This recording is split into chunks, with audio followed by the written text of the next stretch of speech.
প্রত্যেক মানুষের রুহু আল্লাহ বলেন আমি আল্লাহ শরীর থেকে আলাদা করি দুইবারে, একবার মৃত্যুর সময়, আরেকবার ঘুমের সময়। খোদার কসম, এটা কোরআন শরীফের আয়াত। আল্লাহ তাআলা বলেন প্রত্যেকবার আমি আল্লাহ, বান্দা যখন ঘুমায় আমি তো চোখে ঘুম দেই, তো আমি ঘুম দেই মানে রুহুটা আলাদা করে তাকে ঘুম পাড়াইয়া দেই। আল্লাহ বলেন আমি আল্লাহ তার শরীর থেকে তার রুহুকে আলাদা করে দেই। এরপর আল্লাহ বলেন ফায়ুমসিকুল্লাতি কাদা আলাইহাল মাউতু, এই ঘুমের মধ্যে যদি কারো ব্যাপারে মৃত্যুর সিদ্ধান্ত নিয়ে দেই তো রুহুটা রেখে দেই। ওয়ায়ুরসিলুল উখরা ইলা আজালিম মুসাম্মা, যদি আমি আরো কয়দিন পরে মৃত্যু দেব এই ফয়সালা নিয়ে রাখি তো বারবার রুহুটা ফেরত দেই। এটা আমি আল্লাহর ফয়সালা।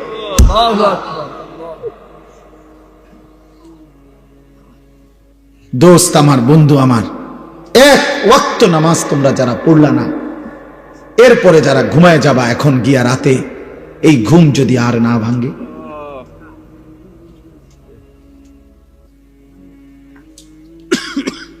এই রুহু যদি আর না ফিরে দেয় মাওলা, তাহলে সারা দিনে নারী, ছবি, গান, বাদ্য, মোবাইলের অস্থির দৃশ্য, জিনা ব্যভিচারের ছবি, হারাম রোজগারের ধান্দা, কতজনকে কত গালি দিলেন, মন্দ বললেন, বিড়ি খাইলেন, সিগারেট খাইলেন, কত মিথ্যা বললেন, নাটক দেখলেন, সিনেমা দেখলেন, নারীর অশ্লীল ছবি দেখলেন, আবার একটা ওয়াক্ত নামাজের সেজদাও দিলেন না।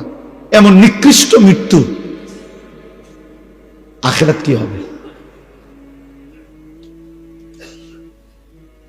ওয়ালাউ তারা ইদিল মুজরিমুনা নাকিসু রুউসিহিম ইনদা রাব্বিহিম, আল্লাহ বলেন বন্ধু আপনি দেখবেন হাসরের ময়দানে কোটি কোটি নাফরমান বান্দা আমি আল্লাহর সামনে মাথাটা নিচের দিকে নুয়ে লজ্জায়, অপমানে, বেইজ্জতিতে আমি আল্লাহর সামনে মাথা নুয়ে দাঁড়িয়ে আছে।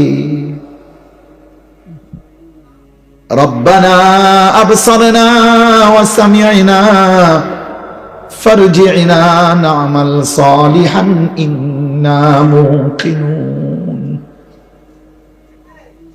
নাফরমান বান্দা মাথা নুয়ে চোখের পানি ফেলে বলবে আল্লাহ আজ হাসরের ময়দানে দাঁড়িয়ে আমি সব কিছু নিজ চোখে দেখলাম, জান্নাত, জাহান্নাম, আখিরাত, মিজান, ফুল সিরাত সব আমি দেখলাম, জাহান্নামও দেখলাম।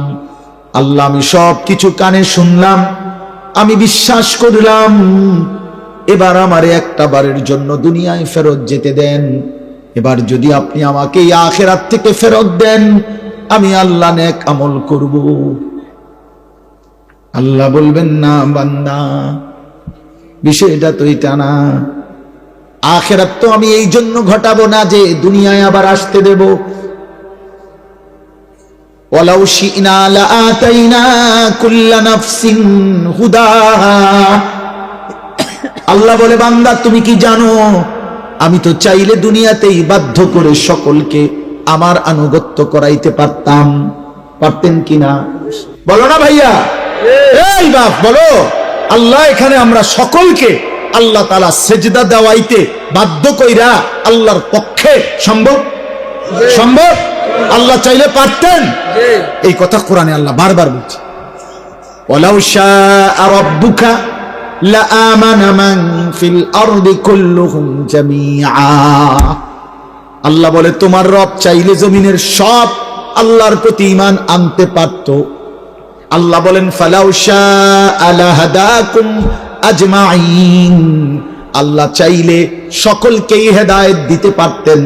ওয়ালাকিন হাক্কাল কাউলু মিন্নী, কিন্তু আল্লাহ বলেন আজ হাসরের ময়দানে আমার চূড়ান্ত ফয়সালা, আজকে আমি বান্দা মাফ করব না, আজ আমি বিচার করব। লাআমলা আন্না জাহান্নামা মিনাল জিন্নাতি ওয়ান নাসি আজমাইন, আজ আমি আল্লাহ আখিরাতে কোটি কোটি নাফরমান মানুষ এবং জিন দিয়ে আমার জাহান্নাম পূর্ণ করব। আজ আমি ছাড়ব না বান্দা, আজ হাসরের ময়দান মাফ করব না, আজ বিচার করব। বিচার আজকে জাহান্নাম পূর্ণ করব, জাহান্নাম পূর্ণ করব। কোরআনুল কারীমের মধ্যে আছে, আল্লাহ বলবেন ফেরেশতাদেরকে জাহান্নামীদেরকে জাহান্নামে ফেলো, ছুঁড়ে মারো, মারতে থাকো। কিছুক্ষণ পরে, অনেকক্ষণ পরে আল্লাহ বলবেন হালিম তালাতি, জাহান্নামকে আল্লাহ ডাক দিয়ে বলবেন জাহান্নাম তোমার জায়গা পুড়ছে কিনা? জাহান্নাম বলবে ওয়া তাকুলু হাল মিন মাজিদ, আল্লাহ আরো অনেক জায়গা খালি, আরো নাফরমান দেন, আরো লাগবে, আরো লাগবে, আরো লাগবে। ইয়াউমা তুকাল্লাবু ওয়ুজুহুহুম ফিন্নার, কোরআনুল কারীমের মধ্যে আল্লাহ তাআলা বন্ধু বারবার জাহান্নামের কথা তুলে ধরছেন। বন্ধু, এমন মালিক একবার না, দুইবার না, এমন মালিক একবার বললেই তো ছাড়তো, কিন্তু সেই মালিক শত শতবার, হাজার হাজার বার বলছেন। বিষয়টা আপনি এত মস্কারি ভাবলেন কেন? আল্লাহর কথারে এত তামসা মনে করলেন কেন? টেলিভিশনের নর্তকীর কথা এত মাইনে নিলেন কেন? সমবয়সী বন্ধুর কথা এমন বুঝে ধরলো, সৃষ্টিকর্তা মালিকের কথা কেন তোমার বুঝে ধরলো না? ফুটবল ক্রিকেটের খেলোয়াড়ের কথা তোমার মাথায় ঢুকলো, সংবাদ পাঠক পাঠিকার কথা তোমার খবরে মনে ধরলো, মালিকের কথা বুঝে ধরলো না কেন? বলে কি বলবেন? জাহান্নামের কথা আল্লাহ বেশি মারাত্মক বলছে কোরআনে, ইয়াউমা তুকাল্লাবু ওয়ুজুহুহুম ফিন্নার। এই বান্দা, আল্লাহ বলে দুনিয়ায় তেলাপিয়া মাছ, কই মাছ তোমার ঘরে মহিলা উত্তপ্ত তেলের মধ্যে, কড়াইয়ার গরম তেলে যেমন এক পিঠ একবার চাপ দেয়, আবার উল্টাইয়া আরেক পিঠ চাপ দেয়, খোদার কসম আল্লাহ বলছে বান্দা, তোর একটা একটা গাল, তোর একটা একটা চেহারার এক অংশ ফেরেশতা জাহান্নামের আগুনে এভাবে চাপ দিয়া দিয়া তোরে পোড়াইতে থাকবে, আর তুই শুধু চিৎকার করে বলবি ইয়া লাইতানা আতানাল্লাহ ওয়া আতানার রাসূলা, আয় মাওলা আমার কপাল মন্দ, আমি যদি আল্লাহ রাসূলের আনুগত্য করতাম। আমি তো 7:30 বাজে, 7টা বাজে এশার আজান হয়ে গেছে, আমি ঘুমাইছি সেই রাত 12টায়, আমি তো চাইলে এর মধ্যে অল্প কয়টা রাকাত নামাজ পড়ে ফেলতে পারতাম।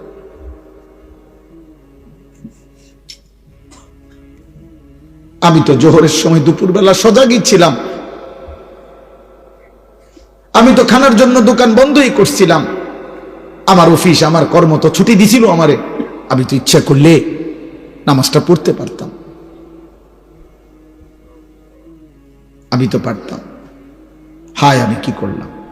ইয়া লাইতানা আতানাল্লাহ ওয়া আতানার রাসূলা তালফাহু ওয়ুজুহুহুম ফিন্নার ওয়া হুম ফিহা কাদিহুন। আল্লাহ বলে বান্দা, জাহান্নামের আগুনে তোমার চেহারা পুরাইতে পুরাইতে একেবারে বিভৎসিত হয়ে যাবে তোমার চেহারা। জাহান্নামী এত চিৎকার করবে, আল্লাহ বলবে আলাম তাকুন আয়াতি তুতলা আলাইকুম ফাকুনতুম বিহা তুকাদ্দিবুন। তুমি বলো না বান্দা, আমার আয়াত, আমার কথা, আমার কোরআন কি তোমার সামনে পড়া হয় নাই? তুমি তো বারবার মিথ্যা মনে করেছিলে। সেদিন কি মনে নাই আমি কতবার শোনাইছিলাম? একটা বছরে 52 সপ্তাহ জুমার নামাজের ইমাম সাহেব তোমারে কি কম বেশি কিছু কথা বলে নাই? তোমার গ্রামে কতবার ওয়াজ হইছে, মাহফিল হয়েছে, কত বক্তা তোমারে কত হাজারি চিৎকার করে কি বলে নাই? কেউ কি তোমারে আখিরাতের কথা শোনায় নাই? কি বলবেন?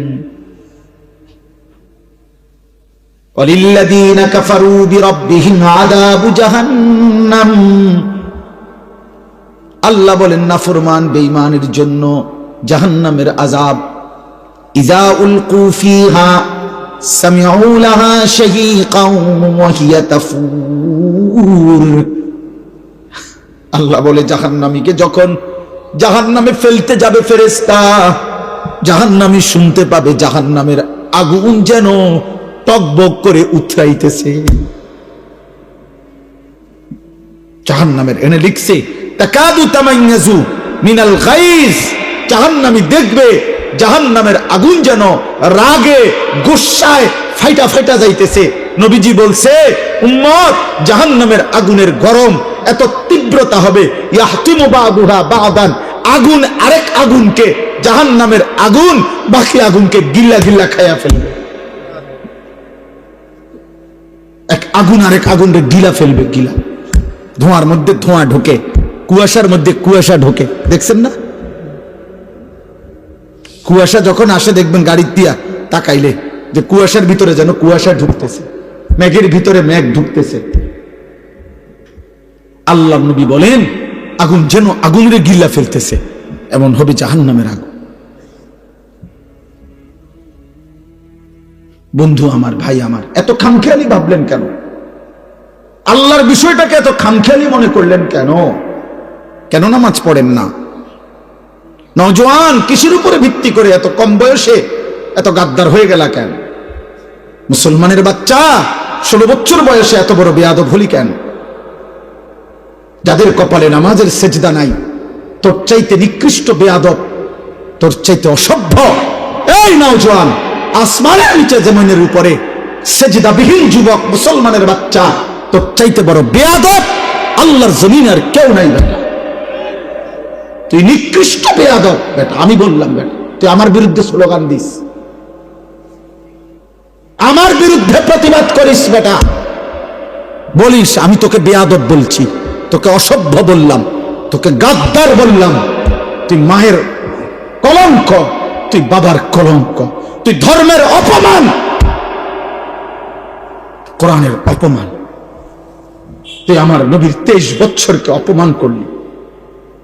আমার নবী যেন বলতেছে উম্মত আমি আর কত কাঁদলে সেজদা দিতি। আমার নবী বলবে উম্মত আমি আর কত রক্ত ঝরাইলি আমার কথা তোমার মনে পড়ত। তুমি শোনো নাই আমি কি পরিমাণ রক্ত ঝরাইছি। আম্মা জান আয়েশা রাদিয়াল্লাহু তাআলা আনহাকে নবীজি বলছে, আয়েশা তুমি জানো না 1.25 লক্ষ নবী রাসূলকে নবুয়তের কাজে যত জুলুম অত্যাচার করা হয়েছে, আমি মুহাম্মদকে তার চাইতে বেশি কষ্ট দেওয়া হয়েছে।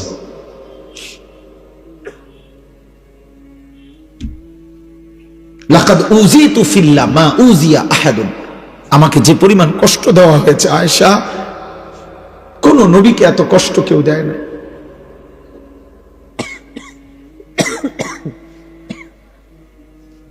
তায়েফের ময়দান থেকে যেদিন নবীজি রক্তাক্ত দেহ নিয়ে ফিরে আসছিলেন, আব্বা সারা শরীর থেকে যখন রক্ত ঝরছে, পায়ের তালু জুতা মোবারক যখন জমাট বাইধা গেছে, জুতা খুলতে পারছিলেন না রক্তের কারণে, হযরত যায়েদ ইবনে হারেসা নবীর পালক পুত্র বলছেন আমি পারতেছিলাম না জুতা খুলতে, রক্ত এভাবে জমাট বাঁধা। এই রক্ত মাখা দেহ নিয়ে আমরা কিতাবে পড়ছি।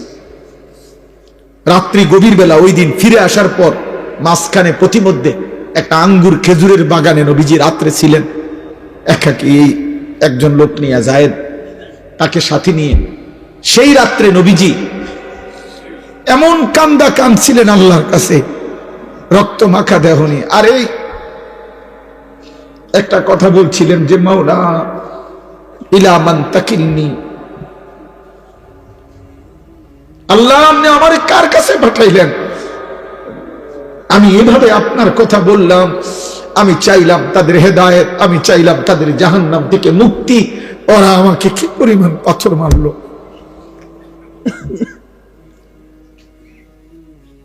আপনি আমার কার কাছে পাঠাইলেন? এ কেমন মানুষের কাছে পাঠাইলেন আমারে? এরা আমাকে এইভাবে মারলো। তখন নবীজি একটা কথা শুধু বলছে কাঁদতে কাঁদতে সেই রাত্রে, যে আল্লাহ এই সমস্ত রক্তের প্রতি আমার কোনো অভিযোগ নাই, আমার উম্মতের প্রতি আমার কোনো অভিযোগ নাই, শুধু আমি একটা জিনিস চাই মাওলা, যদি আপনি বলেন যে আপনি আমার উপরে রাগ করেন নাই ফালা উবালি, তাহলে আমি আর কোনো কিছুর পরোয়া করি না। আপনি শুধু বলেন আপনি খুশি আছেন কিনা,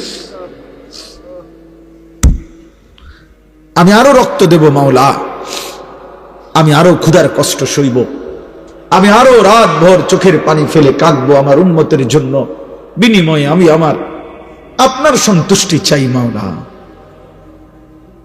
আপনি হলেই আমার সব হবে, আপনি না হলে আমার কিছুই হবে না।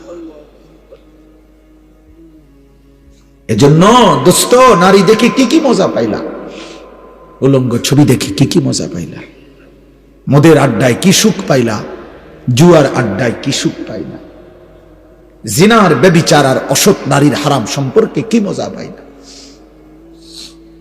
নবী সাল্লাল্লাহু আলাইহি ওয়াসাল্লামের হাদিস শুনেন, আল্লাহর নবী বলেন, মান জানা ওয়া শারিবাল খামরা নাযা আল্লাহু বিনহুল ঈমান কামা ইয়াখলাউল ইনসানু আল কামিসা মিন রাসিহি। নবীজি বলেন, যে জিনা করে এবং মদ পান করে, জিনা যে নারীর সাথে হারাম সম্পর্ক করে, নেশা করে, খোদার কসম নবী বলছে আল্লাহ তার কলিজা থেকে, দিল থেকে আল্লাহ তাআলা তার ঈমান এভাবে বের করে ফেলে, মানুষ যেমন গায়ের থেকে জামা খুলে ফেলে। কি বুঝছেন না? বিশুদ্ধ হাদিস। আমি ব্যক্তিগতভাবে ফালতু কথা বলি না। আল্লাহ নবী বলছেন আল্লাহ তার ঈমান এভাবে খুলে ফেলে। এই নেশা করে, মদের আড্ডা, জুয়ার আড্ডা, নেশার আড্ডা, জেনার আড্ডা, এই তিন জিনিস এক ক্ষতি আনে, তিন দাগ। নারী, মদ, গান বাদ্য। যেখানে গানের আসর সেখানে নারীর আসর, সেখানে মদের আসর। ঠিক। যেখানে মদের আসর সেখানে নারীও আছে, গানও আছে। যেখানে নারী আছে সেখানে মদও আছে, গানও আছে। এটা এক ক্ষতি আনে, তিন দাগ নাকি একসাথে। এজন্য যে যুবক গানে আসক্ত, ওই নারীতে আসক্ত, ও নেশায়, এই হারামখোর চরিত্রহীন। আপনি বাবা জানেন না, আপনি বাবা জানেন না। পরে জিজ্ঞাসা করেন, তুই আল্লাহকে সাক্ষী রেখা, তুই যদি আমার হালাল ফুত হয়ে থাকস, তো তুই রাত 12টার পরে সকাল পর্যন্ত মোবাইলে কি দেখস? আপনি জিগান, আপনি আপনার ফুতের জিগান, তুই যদি আমার হালাল সন্তান হয়ে থাকস, তো তুই ক। আমরা বুঝি না? আপনাদের ছেলেদের চেহারা আপনারা দেখেন, এগুলো আপনাদের সন্তান, আপনাদের ভাতিজা, আপনাদের বাগিনা, আপনাদের নাতি। যে কয়জন বয়স্ক বাবা আছেন আপনারা বলেন, টিস্যু নাই? জি বলেন, আপনারা বলেন। ওরে বলেন না, ওর চুল এমন কেন? ও মুসলমানের বাচ্চা না? তোর একটাবার জিজ্ঞাসা করেন যে আব্বা, তোর দাদার চুল, বাবার চুল, তোর গ্রামের হুজুরের চুল, তোর মসজিদের ইমাম সাহেবের চুল, তোর নবীর চুল, তোর নবীর সাহাবাদের চুল, তোর জামানার আউলিয়া, পিছনের জামানার আউলিয়া, পৃথিবীর কোন ইমানদার মুমিনের চুল, কারোর সাথে তোর চুলের মিল নাই। তুই কোন ধরনের মুসলমান? ওরা জিজ্ঞাসা করে। আপনি কি একবারও জিজ্ঞাইতেন? আপনার কি বিবেকে নাই এটা? আমার বড় ভাই এই চান্দিনা আল আমিন কামিল মাদ্রাসার যিনি প্রিন্সিপাল, আলহাজ হযরত মাওলানা মাহবুবুর রহমান আশরাফি, তো আমার আপন বড় ভাই। বড় ভাই আমার ছাত্র জীবনে আমার মনে আছে একবার 3 বার চুল কাটাইছে আমার। মানে শুধু সামনে পিছনের চুল 19-20 হয়েছে, সামান্য একটু। আবার যা, আবার আইছি ভাই, চুল কাটাইছি তো, আবার এমনি এমনি হাত দিয়ে দিয়ে চাইয়া কইছে না এখন একটু একটু লাগে, সমান হয়েছে না, আবার যা। 3 বারের পরে ভাই বলছে হ এখন হয়েছে, এখন যা গোসল কর।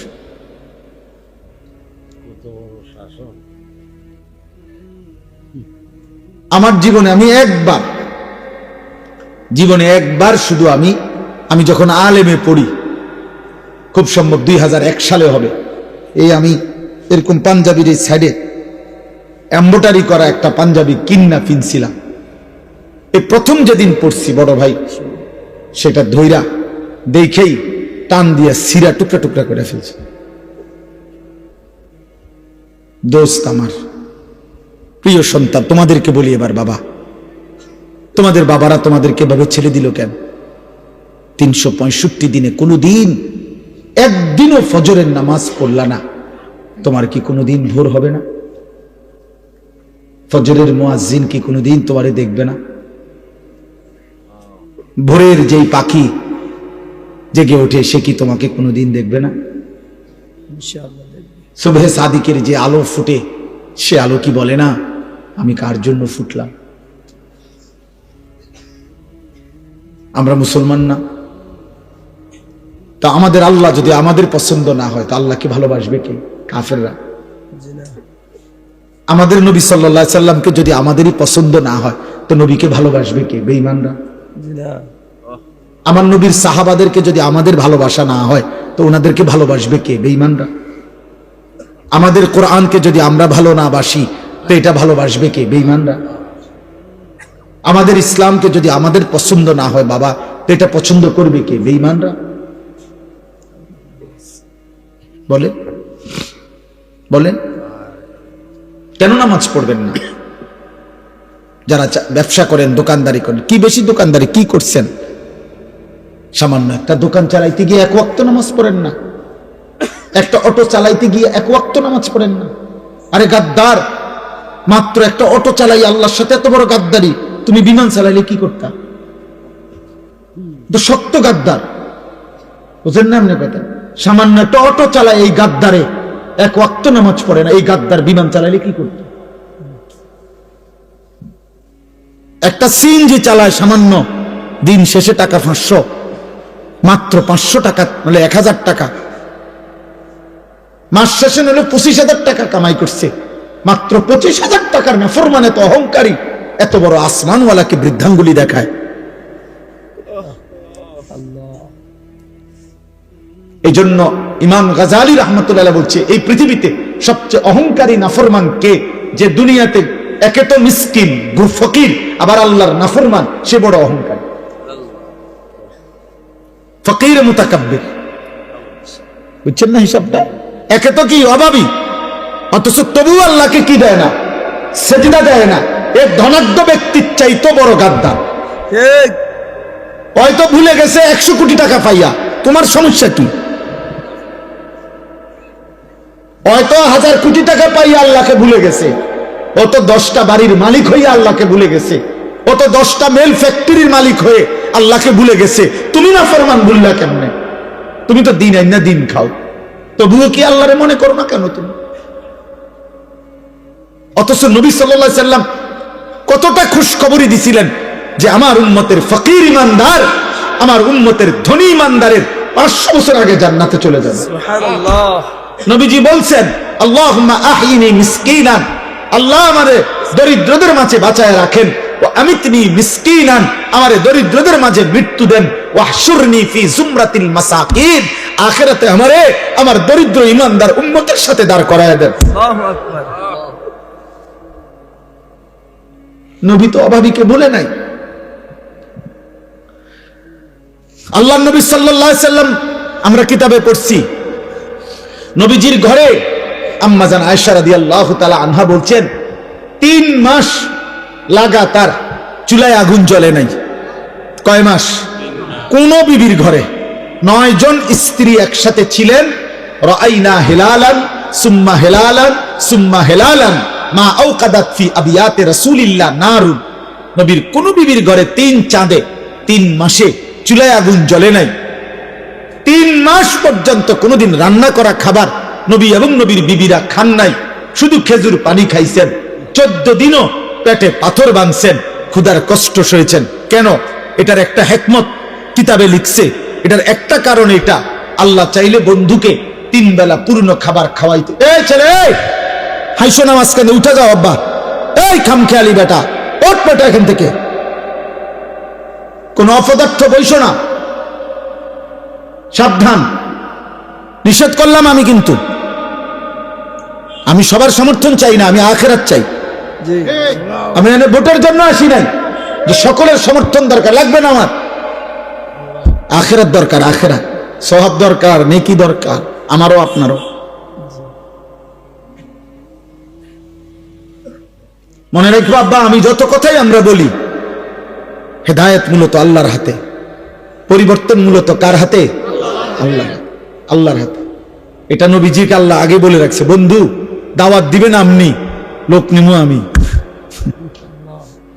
দাওয়াত দিবেন আপনি, লোক নেব কি আমি। আপনি দাওয়াত দেন সবাইরে, যে দুর্লোক লাগে, যে কয়জন সাহাবী লাগবে ইসলামের জন্য, ইমানের জন্য, কালেমার বিজয়ের জন্য, এটা আমি নেব। এই জন্য নবীজি আবু বকরকেও দাওয়াত দিছে, আবু জাহেলকেও দাওয়াত দিছে, ওমরকেও দাওয়াত দিছে, আবু লাহাবকেও দাওয়াত দিছে, উসমানকেও দাওয়াত দিছে, উতবাকেও দাওয়াত দিছে, আলীকেও দাওয়াত দিছে, শাইবাকেও দাওয়াত দিছে।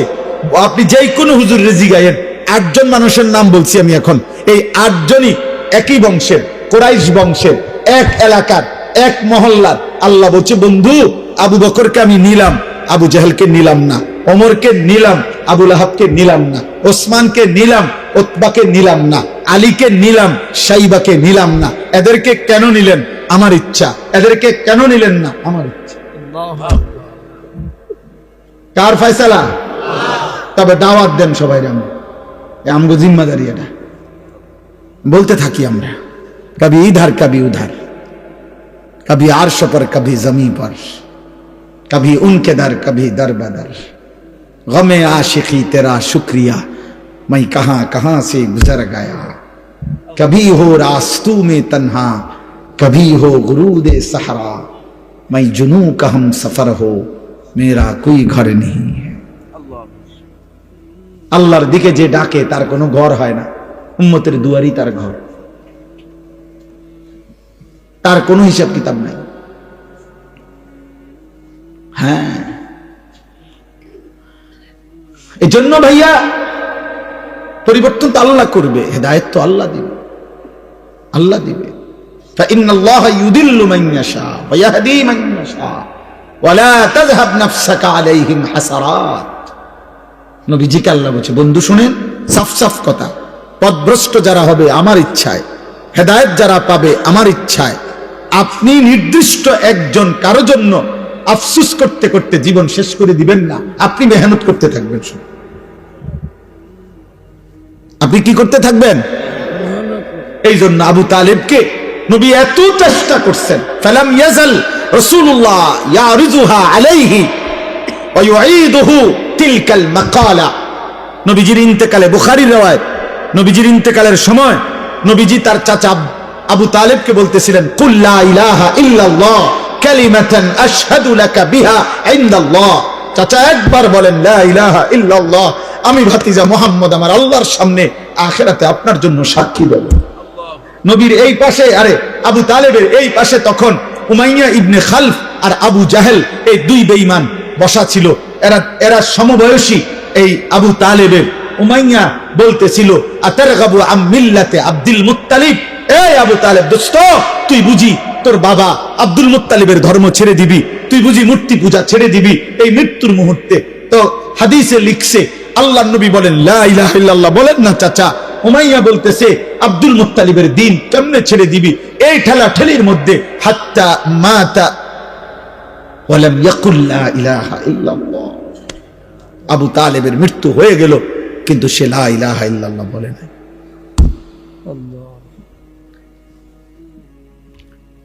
এই জন্য দোস্ত, ছেলের একটা ছেলেকে বলি, দোস্ত সমবয়সী জাহান্নামী বানায় বেশি, সহপাঠী সমবয়সী, সামান্য ফোলাফাইন গড়ে দেয় কম, নষ্ট করে দেয় বেশি। তোর মোবাইল নাই দোস্ত, আমারটা আছে। তোরটাতে এমবি নাই, আমারটাতে আছে। মেয়ে দরকার তোর, বান্ধবী আমি দিচ্ছি। নর্তকী দেখবি, আয় আমার সাথে। মদের আড্ডা যাবি, আয় আমার কাছে টাকা আছে। জুয়ার আড্ডায় যাবি, টাকা লাগবে, আয় আমার সাথে জুয়া খেল। সমবয়সী জাহান্নামী বানায় বেশি। মুরব্বী, অভিভাবক আল্লাহর পথ দেখায় বেশি। হ্যাঁ, নবী সাল্লাল্লাহু আলাইহি ওয়াসাল্লাম এই হাদিসের riwayatের মধ্যে আছে, নবীজি তখন বললেন, ইয়া আম লা আস্তাগফিরান্না লাকা মা লাম উনহা আনকা। চাচা, তবুও আমি আল্লাহর কাছে আপনার জন্য ক্ষমা প্রার্থনা করব, যতক্ষণ না আল্লাহ আমাকে নিষেধ না করে। এবার নবী হাত তুলছেন, আল্লাহ আমার চাচা তো কালেমা ছাড়া মরে গেল, কিন্তু আমি চাচারে যে বলতে পারছি না, আপনি তারে মাফ করে দেন না। তখন আল্লাহ কোরআনের সূরা তাওবার আয়াত নাজিল করে আল্লাহ নিষেধ করছে, মা কানা লিন নাবিয়্যি ওয়াল্লাযীনা আমানু আন ইস্তাগফিরু লিল মুশরিকিন ওয়ালাউ কানু উলি কুরবা মিন বাদি মা তাবায়্যানা লাহুম আন্নাহুম মিন আসহাবিল জাহিম। কোন নবী এবং ঈমানদারের জন্য আমি আল্লাহর পক্ষ থেকে অনুমতি নাই কোন মুশরিক বেঈমান চাই সর্বোচ্চ নিকটতম আত্মীয় হোক তার জন্য আমার কাছে ক্ষমা প্রার্থনা করার অনুমতি নাই। আপনি নামান হাত। আর আপনি বুঝছেন না, কথা এটা বুঝছেন না। উনি কার হাত নামাইতে কইতে আপনি বুঝছেন? ইনি কে জানেন? আর ইনি আল্লাহর কি জানেন? আপনি উনার চাইতে আল্লাহর কলিজার টুকরা আর কেডা? উনারে বলছে হাত নামান, হাত নামান। কাকে ফিরাই দিছে আল্লাহ? বন্ধুকে, মাহবুবকে, হাবিব। নামান হাত। এরপরে আর কে? এরপরে কি হইতে পারে? খামখেয়ালি ভাবছেন বিষয়টা? খুদ রাসূলের হাত নামাই দিছে আল্লাহ। আরে নামান বন্ধু, হাত নামান। এমন বেঈমানের জন্য হোক চাচা হোক বাবা, হাত নামান।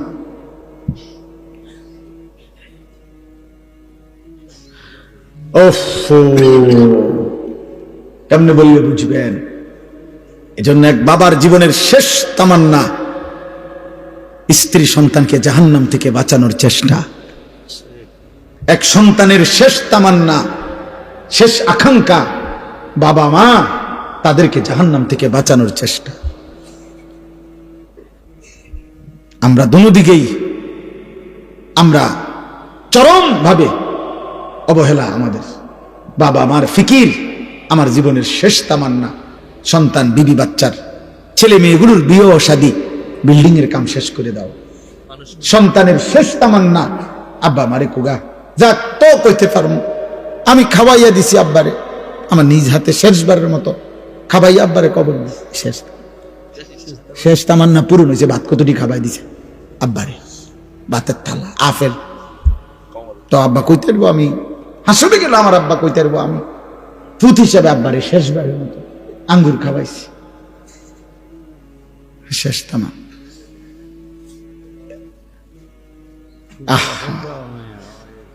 এই খাওয়াই নাও নাই। আচ্ছা ধরে নিলাম একজন ইমানদার বাবার বুঝি শেষ তামান্না ছেলে মেয়ের বাড়ি ঘর। একজন ছেলের বুঝি শেষ তামান্না বাবা মায়ের আফেল মালটা বুঝি আখিরাত, জাহান্নাম থেকে বাঁচানোর চেষ্টা। কোরআনুল কারীমে আছে ইব্রাহিম আলাইহিস সালাম ওনার আব্বা আযরকে বলছে জাহান্নাম থেকে বাঁচানোর জন্য যখন ওনার আব্বাকে উনি ডাক দিছে তখন চারটা বাক্য বলছে, চার বাক্যে চারবার বলছে ইয়া আবাতি, ইয়া আবাতি, হে আমার প্রিয় আব্বা, হে আমার প্রিয় আব্বা, হে আমার প্রিয় আব্বা, হে আমার প্রিয় আব্বা। ইয়া আবাতি লিমা তা'বুদু মা লা ইয়াসমাউ ওয়া লা ইউবসিরু ওয়া লা ইউগনি আনকা শাইআ। ইয়া আবাতি ইন্নী ক্বাদ জাআনি মিনাল ইলমি মা লাম ইয়াতিকা আহদিকা সিরাতান সাবিয়্যা। ইয়া আবাতি লা তা'বুদিশ শাইতান ইন্নাশ শাইতানা কানা লিররহমানি আসিয়্যা। ইয়া আবাতি ইন্নী আখাফু আন ইয়ামাসসাকা আযাবুম মিনার রহমান ফাতাকুনা লিশ-শাইতানি ওয়ালিয়্যা। আব্বা আপনি এই মূর্তির পূজা কইরেন না আব্বা, ওই কথা বলতে পারে না, ওই কানে শুনে না, ও কোনো উপকার করতে পারে না। হে আমার আব্বা, আমি আসমানওয়ালা আল্লাহ থেকে এমন ওহীর ইলম পেয়েছি যেটা আপনি পান নাই। আপনি আমার কথা মেনে নেন আব্বা, আমি আপনাকে সরল সঠিক জান্নাতের রাস্তা বলে দেব আব্বা। হে আমার আব্বা, আমি আপনাকে অনুরোধ করছি আপনি শয়তানের গোলামি কইরেন না রে আব্বা, শয়তান আল্লাহর দুশমন রে বাবা। হে আমার আব্বা, আমি ভয় করছি ঈমান ছাড়া যদি কবরে যান আল্লাহর আযাব আপনাকে খুব বেশি পাকড়াও করবে, আপনি তখন জাহান্নামে শয়তানের সঙ্গী হয়ে থাকবেন। সব কোরআনের আয়াত কিনা? ইয়া আবাতি লা তা'বুদিশ শাইতান। বলেন এক সন্তান তার বাবাকে বাঁচাইতে জাহান্নাম কি পরিমাণ বলছে, এক কথা বারবার কইছে ইয়া আবাতি, ইয়া আবাতি, ইয়া আবা। আব্বা আব্বা আব্বা আব্বা বলেন না, আপনি বলেন না, বলেন। ৯৫০ বছর পরে আল্লাহ বলে দিছে ওয়া উহিয়া ইলা নূহিন আন্নাহু লান ইউমিনা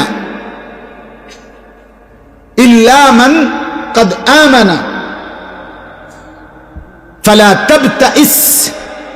950 বছর পরে আল্লাহ নূহ নবীকে বলছে যে হে নবী নূহ, আর কেউ ঈমান আনবে না, অতএব তুমি আর হতাশ নিরাশ হইও না, আর আহাজারি করো না, তুমি এবার তোমার অনুসারীদেরকে নিয়ে তুমি বাহনে উঠো, আমি বাকিদেরকে তুফান দিয়ে শেষ করে দেব। কথাটা বুঝছেননি? কে ফয়সালা ঘুমাইছে? কে? আর কি হবে না? আর কেউ ওহিয়া ইলা নূহিন আন্নাহু লা ইউমিনা ইল্লা মান কাদ আমানা, আর হবে না। তবুও যেদিন নৌকা ছেড়ে দেয়, তুফানের পানি উঠছে, তো উনি তো জানে আর কেউ ঈমান আনবে না। খোদার কসম, কোরআনে লিখছে, কোরআনে আল্লাহ বলছে, তবুও তিনি উনার সন্তান, এক বাবা তার সন্তান কেনানকে ওই সময়ও আবার বলছে ইয়া বুনাইয়ার কাম্মানা ওয়ালা তাকুম মাআল কাফিরিন। বাপ, আমি জানি রে বাপ, আল্লাহর আযাব তুফান শুরু হয়ে গেছে, আমার আল্লাহ তো ওহী নাজিল করে ফেলেছে বাপ, আর কাউকে ঈমান দিবে না, মালিক তো শুনায় দিছে রে বাপ। কিন্তু হে আমার ছেলে, আমি বাপ হয়ে আমি তো এখনো মানতে পারছি না, আমার সন্তান কেমনে জাহান্নামের আগুনে জ্বলবি। এজন্য আয় না বাপ, শেষবারের মতো বলছি, ইয়া বুনাইয়ার কাম্মানা, হে আমার প্রিয় সন্তান, আমাদের সাথে উঠে পড়ো, ওয়ালা তাকুম মাল কাফিরিন, আর এক সেকেন্ডের জন্য কাফের বেঈমান নাফরমানদের সঙ্গে থেকো না। কুরআনুল কারীমের মধ্যে আছে ওয়াহালা বাইনাহুমাল মাউজু ফাকানা মিনাল মুগরাকিন, কিছুক্ষণ পরে ঢেউ এসে নূহ আলাইহিস সালামের ছেলে বেঈমানকে একটা ধাক্কা দিছে, এবার নূহ আলাইহিস সালামের ছেলে ডুবে যাচ্ছে। যখন একদম ডুবে যাচ্ছে, নূহ আলাইহিস সালামের হাত ছাড়া হয়ে গেছে, এবার আর ছেলে কোনো কথা শুনতে পাচ্ছে না। এবারে নূহ নবী তবুও হতাশ না হয়ে জাহান্নামের আগুন থেকে ছেলেকে বাঁচাবার জন্য, বাবার একটাই ফিকির, আমার ছেলেকে কেমনে বাঁচানো যায় জাহান্নাম থেকে। তো এবার আসমানের দিকে দুই হাত তুলে আল্লাহকে বলছে রব্বি ইন্না বিনি মিন আহলি, আল্লাহ ডুবে যাচ্ছে যেটা, এটা আমার ছেলে, আমার বংশধর, আমার রকিমা লাইসা লাকা বিহি ইলমুন ইন্নী আইযুকা আন তাকুনা মিনাল জাহিলিন। আল্লাহ বললেন নূহ, যেই বিষয়ে তোমার পূর্ণ জ্ঞান নাই, তোমাকে না আমি বলেছি আমি ঈমান দেব না, তবুও তুমি চাইলা কেন, হাত উঠাইলা কেন, হাত নামাও। বড় শক্ত কথা বলে ফেলছে আল্লাহ নূহ নবীকে। আল্লাহ বললেন নূহ নবী, তুমি তো আমার নবী, নবী হয়ে এত বড় ভুল করছো কেন? বেঈমানের জন্য হাত উঠাচ্ছ কেন? আমার ওয়াহির পরে আবার চাচ্ছ কেন? জাহান্নামের আগুন থেকে ছেলেকে বাঁচাইতে চাচ্ছ কেন? আমি তোমাদের ইন্নী আইযুকা আন তাকুনা মিনাল জাহিলিন, আমি তোমাকে ভুল করা থেকে সতর্ক করছি, এমন ভুল নবী হয়ে তুমি করতে পারো না।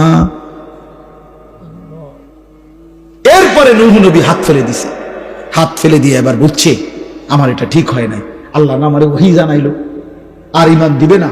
আমি কেন চাইলাম সন্তানের ভালোবাসায়, এক বাবার ফিকির এটা, খোদার কসম আব্বা বিল্ডিং এর ছাদ ঢালাই না, জাহান্নামের আগুন থেকে বাঁচানোর চেষ্টা।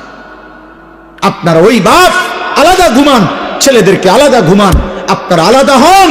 আপনারা বাবা মায়ের মুসলমান পরিবারের সম্পর্ক তো ছিল এটা, বাবার জীবনের শেষ চেষ্টা হবে ছেলেকে নামাজি বানানো।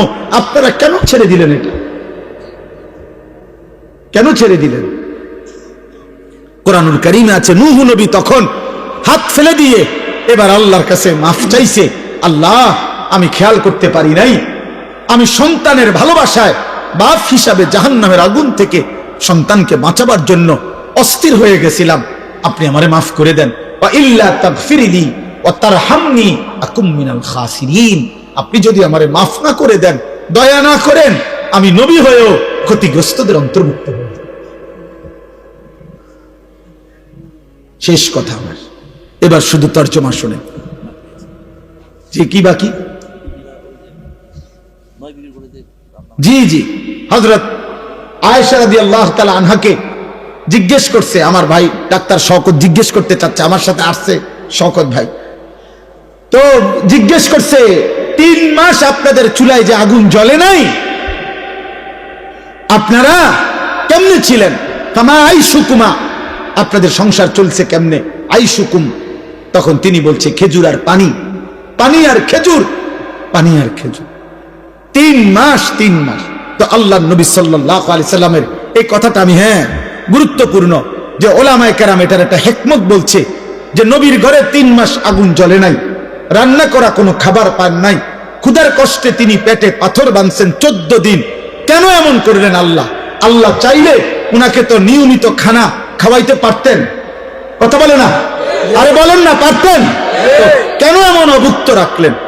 কিয়ামতের ইসরাফিলের ফু পর্যন্ত পৃথিবীর সবচেয়ে বেশি দুঃখী, গরিব, ফকির, অভুক্ত, অভাবী ব্যক্তিটাও যেন কোনোদিন বলতে না পারে, হে নবী মুহাম্মদ, আপনি তো আরামে খাইছেন, আপনি তো কোনোদিন কষ্ট পান নাই, আপনি যদি আমার মতো একবেলা উপাস থাকতেন তাই না বুঝতেন ক্ষুধার কষ্ট বেশি নাকি আল্লাহর ইবাদত করা উচিত।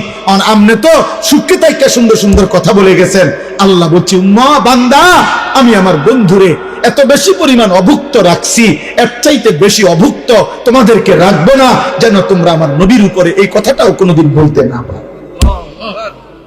আজ পৃথিবীর কেউ বলুক, বলেন না কেন, বলার সুযোগ নেই।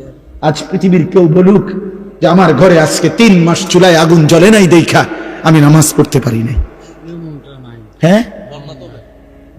আজ পৃথিবীতে কেউ বলুক আমি সেই মুসলমান 14 দিন ধরে পেটে পাথর বাঁধার কারণে আমি 1 ওয়াক্ত নামাজের সেজদা দিতে পারি নাই, এমন এমন কথা তো গাজার মুসলমানও বলতে পারবে না, এমন কথা তো গাজার মুসলমানও বলতে পারবে না।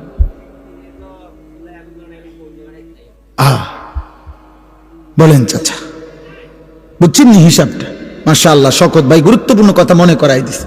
অর্থাৎ কেন কোন উম্মত যেন, আমরা বলি না অনেক সময়, ও রাহেন সুখে থাকলে এরকম লম্বা লম্বা কথা কম যায়, হ্যাঁ আমার মতো অভাবে পড়তেন তাই না বুঝতেন।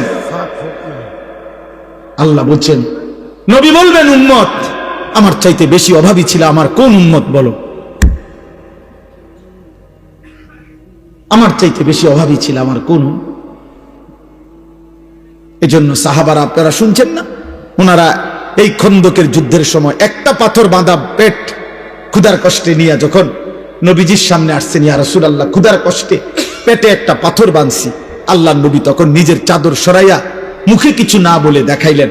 সাহাবীরা দেখলেন যার কাছে অভিযোগ করতে আসছেন তার পেটে 2টা পাথর, এবার তারা ফিরে চলে গেছে। উত্তর তো ওইখানেই দেখা যায়, আর মুখে কি বল?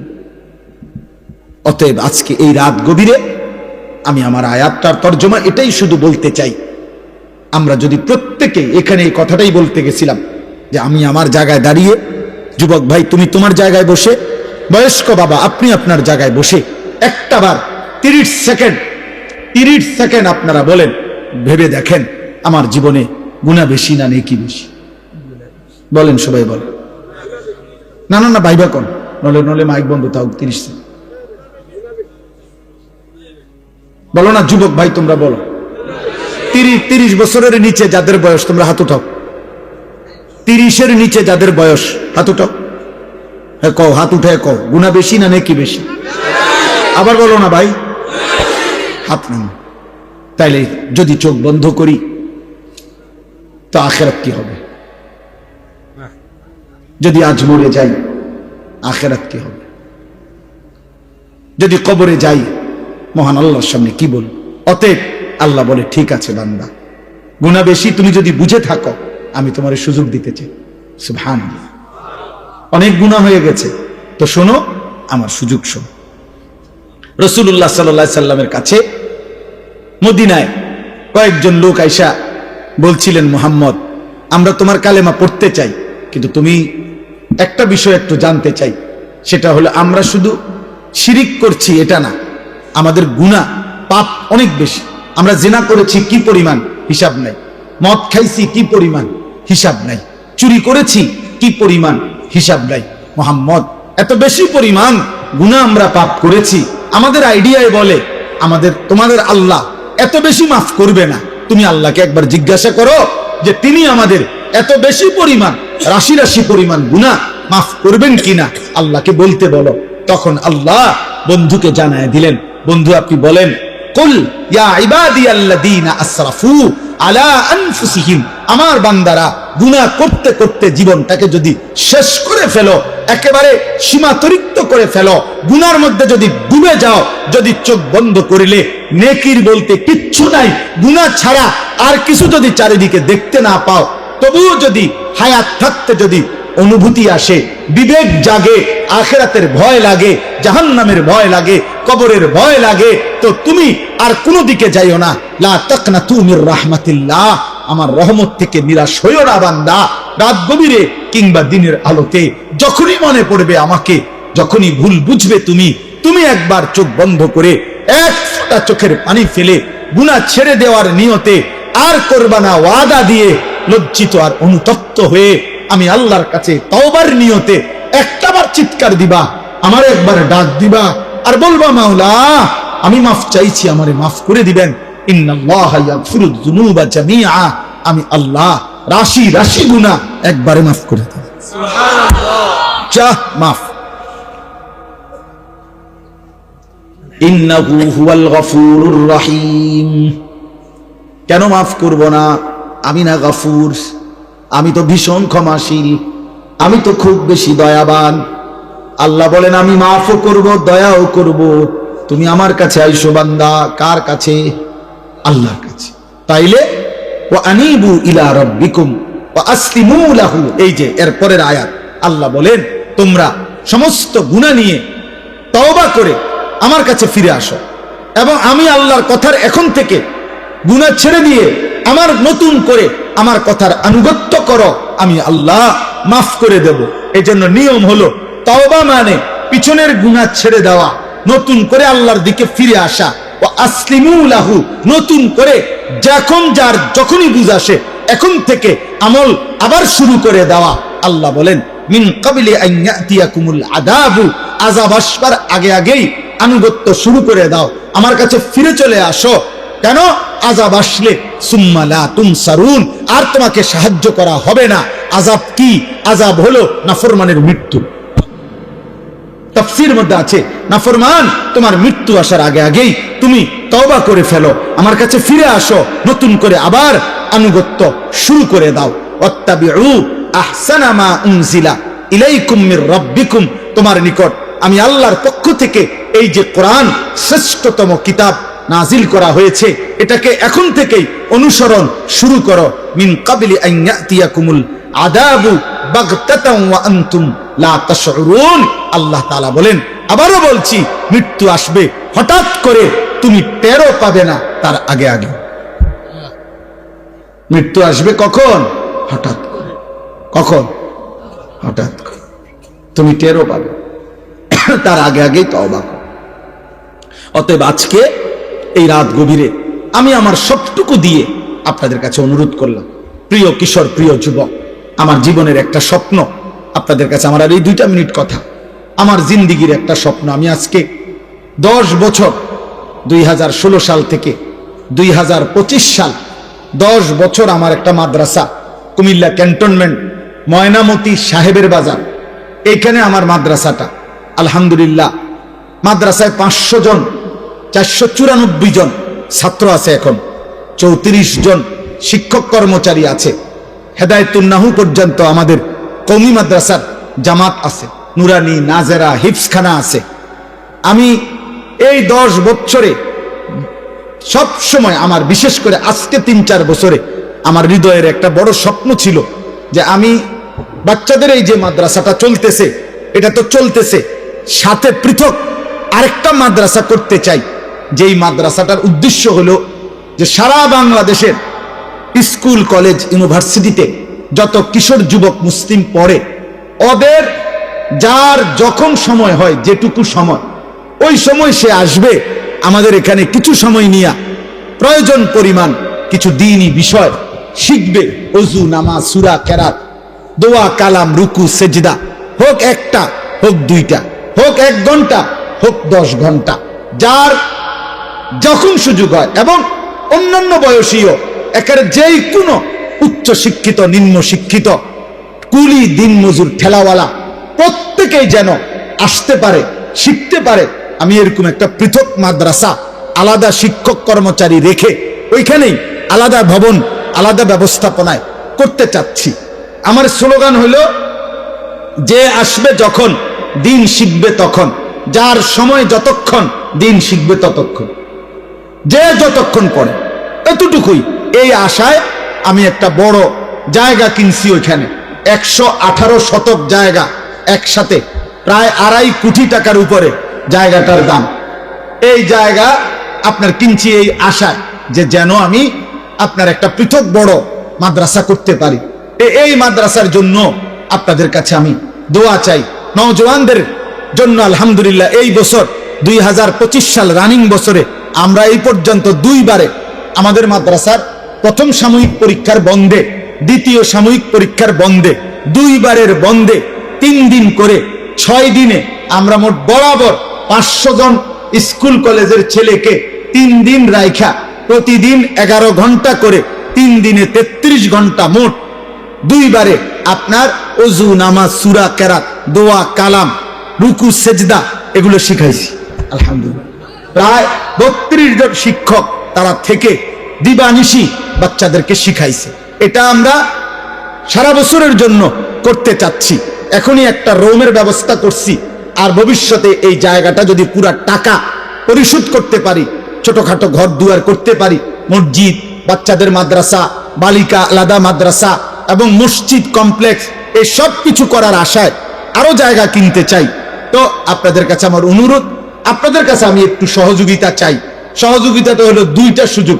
একটা হলো 1 মুসল্লা পরিমাণ নামাজের জায়গা, 1 মুসল্লা পরিমাণ মাটির দাম আপনার 4200 টাকা। যদি কেউ ইচ্ছা করলে অংশগ্রহণ করেন, এখন না, অংশগ্রহণ করলে আপনারা আমাদের মাদ্রাসার আজীবন উন্নয়ন সদস্য হবেন।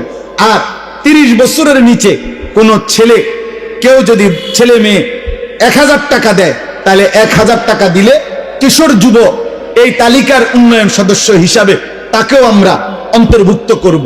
আমাদের একটা কাগজ আছে, কাগজটা আপনারা নিবেন, ওইখানে বিকাশ নাম্বার আছে। কারো ভাল লাগলে মন চাইলে দিয়েন, না মন চাইলে দোয়া করে দিয়েন। কিন্তু আলহামদুলিল্লাহ অনেক ছেলে, অনেক বাবা, অনেক মা বোন দিছে। আমার একটা আশা, আমার ইচ্ছা, এটা সর্বাধিক মানুষের সহযোগিতায় মাদ্রাসা হোক, প্রতিষ্ঠান হোক, মসজিদ হোক, যেন সকলে 1000 টাকাওয়ালা, 100 টাকাওয়ালাও সদকায়ে জারিয়ার যেন সওয়াব পায়। এজন্য ইচ্ছা করলে আপনারা যাওয়ার সময় আমগো কাছেও দিতে পারবেন, অথবা এখানে বিকাশ নাম্বার আছে সেখানেও দিতে পারবেন। আমি আপনাদের সবার কাছে শেষ অনুরোধ করছি, আপনারা যাওয়ার পথে আমাদের সাদা গাড়িতে একটা কিতাব আছে, রাসূলুল্লাহ সাল্লাল্লাহু আলাইহি সাল্লামের জীবনের সমস্ত সুন্নাত, ছোট বড়, নবীর জীবনের একেবারে বিন্দু বিন্দু যত সুন্নত নবীর জীবন থেকে, প্রায় 600 পৃষ্ঠা ব্যাপী এই সুন্নাতের এই বইটা ঢাকা গাজীপুরের আমাদের বাংলাদেশের একজন শীর্ষ বুজুর্গ অধ্যক্ষ মিজানুর রহমান চৌধুরী কাপাসিয়ার হযরত, বাংলাদেশের বড় বড় ওলামাদের শায়েখ, তিনি এই কিতাব অনেক আলেমদের সমন্বয়ে লিখাইছেন।